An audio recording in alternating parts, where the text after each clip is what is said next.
What is up, mathletes? Welcome back to another episode of Math with Dr. Math. And today we're going to talk about the mean versus the median. Don't go anywhere.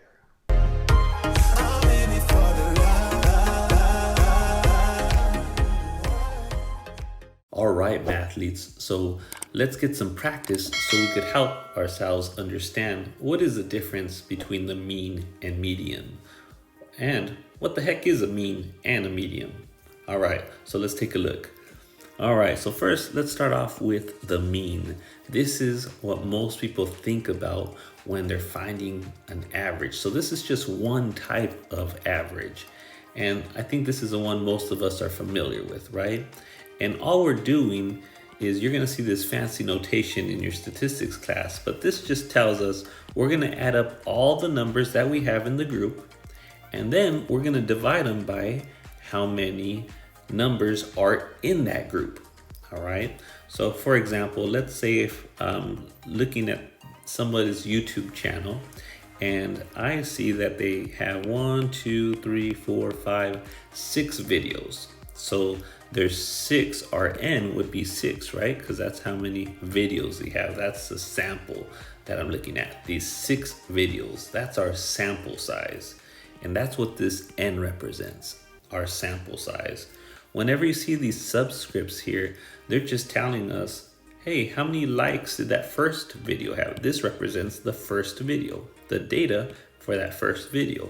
When you see a 2, that represents the data, whatever it is I'm looking at, for that second video. And I keep going until I get to this last value here. And notice we said we had 6 of these, so this is gonna go all the way up to x sub 6, right? So in case that notation ever mess with you, that's what it's talking about, all right? So this would be x sub 1, x sub 2, x sub 3, and so forth. All right, so to find the mean is quite easy, all right? It's not as mean as you think. Oh, you stink! So we're gonna go ahead and add 10 plus 12 plus 8 plus 5 plus 15 plus 20. And we're gonna divide it by the number of values that we have, which we said there's 6 values. All right, so let's go ahead and do this. So we got 10, here we have 20, so now we have 30.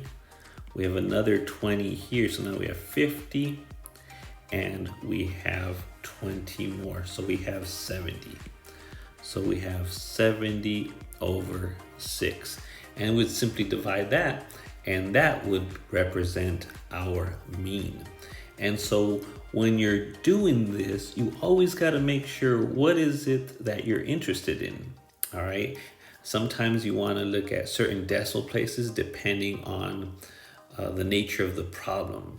The problem was probably going to tell you, round to a certain amount of decimal places because it makes sense for that situation. So here, let's just do one decimal place.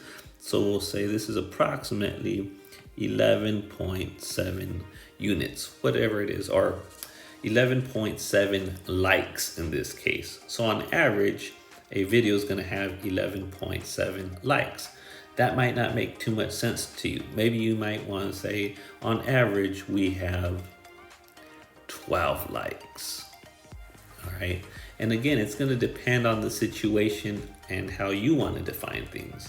So anyways, that's what we have for our mean. But we got to be careful here, right? Because sometimes the mean isn't going to give us a great representation of what we want. Well, what are you talking about?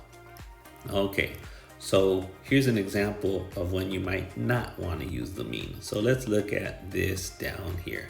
So when not to use the mean. So the mean has one large disadvantage, one big disadvantage, all right? And here it is. It's influenced by outliers.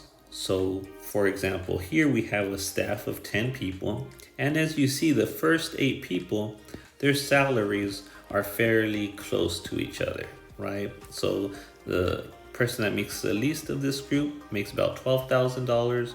Person that makes the most makes about $18,000, but they're generally in the same ballpark.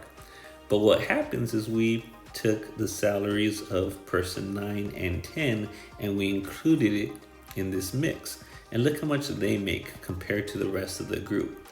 So when we calculate the average, these two numbers, these two outliers that are far away from the group, right? When we calculate the mean, it's gonna look like on average, this group makes more than it actually does, because we could see the majority, right? The vast majority of these folks make less than $19,000, right? But what we're gonna see, if we were to actually do this calculation, we would get a number that's far greater than that 19, and it's not gonna give us a good picture of the average. So again, the mean is impacted, right? It's affected by outliers. So we gotta be careful of when we want to find the mean and when would it be useful for us. All right, so what might we wanna do if we're faced with a situation like this? Well, let's take a look. Well, another option we have when we might not want to use the mean is sometimes we might need to look at the median. All right, and the median is going to be another way for us to look at that that middle ground, that average, right? It might give us a better picture. All right, and we'll be using different language as we move forward here. So let's first talk about the median, because there's two things you got to pay attention to. In this same group, notice we have 10 people, and what we're trying to do is, with the median, think of it this way. We're trying to split this bottom 50% with the top 50%. We're trying to split this group directly in half. All right, so first of all, we need to reorder things. So what I'm going to do is I'm going to take a look at these salaries and I'm going to reorder them. So what I like doing in practice is one at a time, right? So I'll get 12,000. And then I'll get the next smallest, which is 14,000.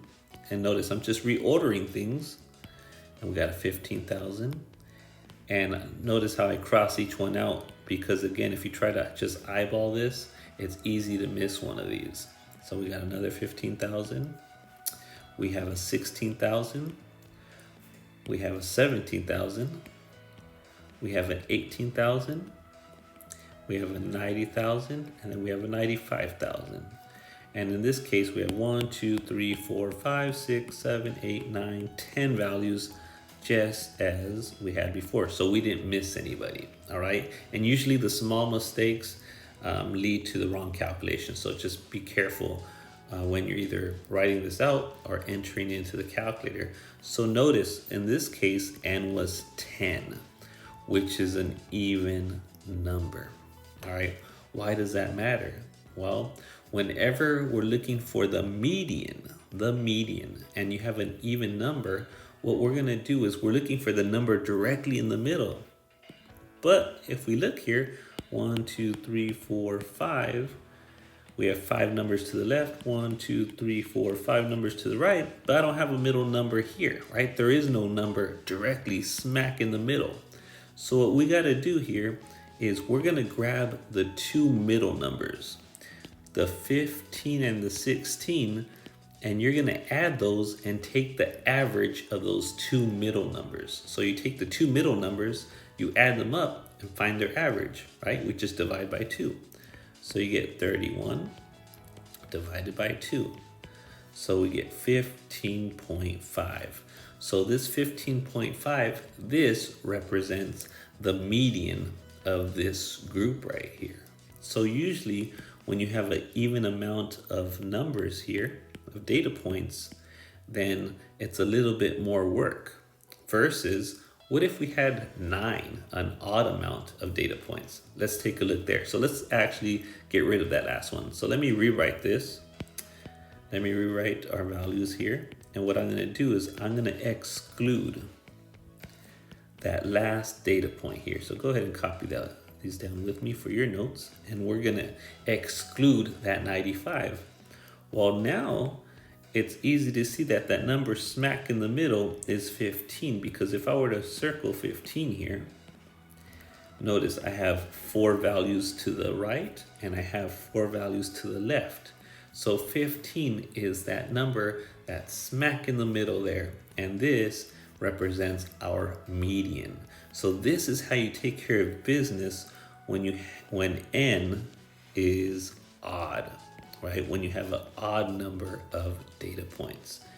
All right, so now you see the difference between the mean and median. All right, so here's some fun facts for you. Just because what I always want to show you guys is how do we use this information, right, in our everyday lives, or how can this help us make sense of things? So here's something I want you mathletes to be aware of. Today, as I'm recording this video,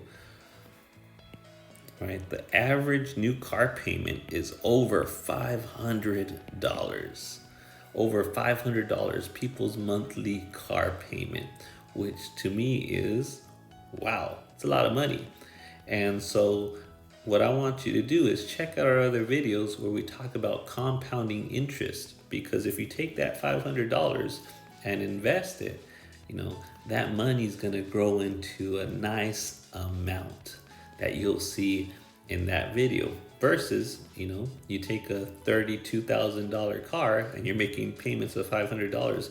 How much is that same car worth in 5 years, right? So just some things to look out when you're looking at means and medians, because again, I want you to use this math to connect the dots here, right? Because we don't always want to be average. All right, folks. So hopefully this video made sense. Hopefully you enjoyed it. Don't forget to smash that like button, and we'll see you in the next video. Peace.